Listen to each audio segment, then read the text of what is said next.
মগবাজার এলাকার সবচেয়ে ব্যস্ত বা জ্যামের রাস্তা হচ্ছে বাংলা মোটর। এই বাংলা মোটর যাওয়ার কথা মনে পড়লে আমার মনে হয় যেন যে বাসা থেকে বের হলে কখন যে বাংলা মোটর যাই পুষবো, আমি এই টেনশনে থাকি। যাই হোক, যেভাবে হোক আজকে দিনটা খুব ভালো ভালো কাটলো। বাংলা মোটর যাওয়ার সাথে সাথে যখনই সিগনালে গেলাম দেখলাম যে কোনো সিগন্যাল নাই, একদম ফ্রি একটা রাস্তা। আমার এই মগবাজার থাকার নতুন অভিজ্ঞতা হলো বাংলা মোটরে কোনো জ্যাম নেই।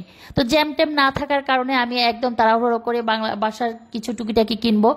সেটা হচ্ছে বাংলা মোটরে যাওয়া মানেই হচ্ছে বেসিন বা বাথরুম বা ওয়াশরুমের বা টাইলসের দোকানের সব কিছু।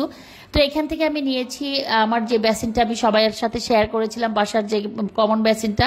তো সেই বেসিনের কিছু সব কেস বা হ্যান্ড ওয়াশ বা কিছু টুকিটাকি শোপিজের দরকার, তাই আনতে বাংলা মোটর গিয়েছিলাম। তো আমি এখন আসলে এই শোপিসগুলো রেখে দিব আমি বেসিনের সাথে। বেসিনে আসলে আমার বাসায় যেহেতু অনেক অনেক মেহমান থাকে, তো আমরা সিঙ্গেল বেসিন কিনতে গিয়ে অনেকবার ভেবে চিনতে দেখলাম যে আমাদের যে সিঙ্গেল বেসিনটা হয়, কারণ খাওয়ার টেবিলে অনেকে একসাথে বসলে একজনের জন্য একজন ওয়েট করে, তাই এগুলো চিন্তা করে আমরা একটা রিস্ক নিলাম যে ডাবল ট্যাপেরই আমরা একটা বেসিন নিব, যেহেতু আমাদের খুব জরুরি এই বেসিনটা। আমরা যেহেতু ওয়ান ট্যাপের একটা বেসিন ছিল, তখন প্রায় মেহমান যখন খেতে বসতো তখন সবাই একজনের জন্য একজন ওয়েট করতে, এই জিনিসটা খুবই খারাপ লাগতো। এখন চোখে পড়তো যে না, কেউ দাঁড়িয়ে আছে, কেউ এখনো হাত ধুয়েছে, কেউ হাত ধোয় নেই। তো এগুলো চিন্তা করে যেহেতু আমাদের একটা স্পেসও আছে, একটু বড় একটা স্পেস আছে, যে স্পেসটাতে আমরা বেসিনটাও রাখতে পারবো, বড় হলেও কোনো প্রবলেম নেই।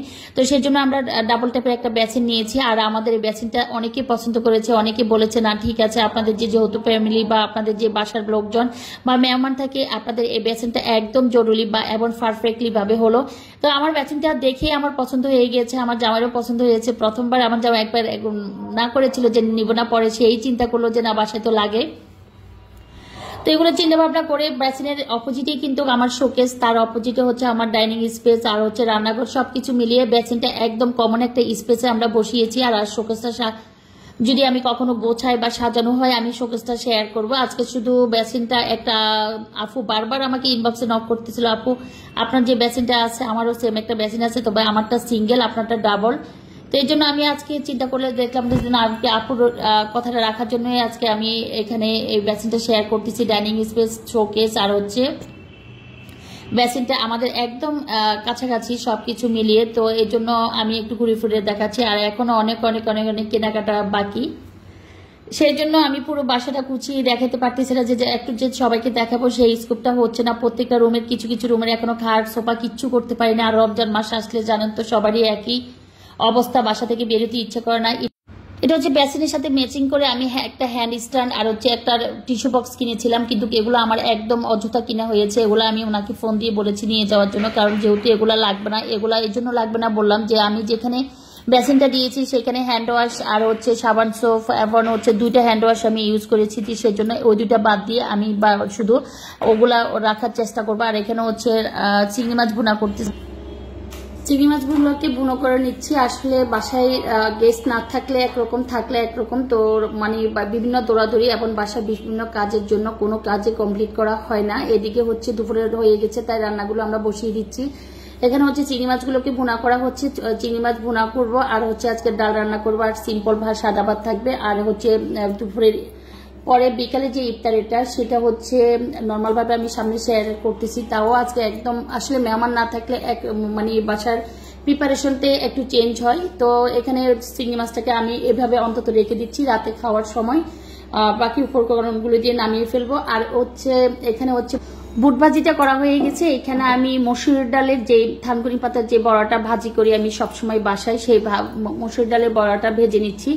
আসলে আমার বাসায় হচ্ছে কি সবসময় এই বড়াটাই পছন্দ করে, এই জন্য সবসময় আমাকে এই বড়াটা খাওয়ার জন্য সবসময় প্রস্তুত থাকতে হয়। বাসার সবাই এই বড়া না ভাজলে একদম অন্য বড়া কোনো খেতে চায় না, একটু থানকুনি পাতা দিতে হয়। তারপর মসুর ডাল দিয়ে আমি বড়াগুলো ভেজে নিচ্ছি।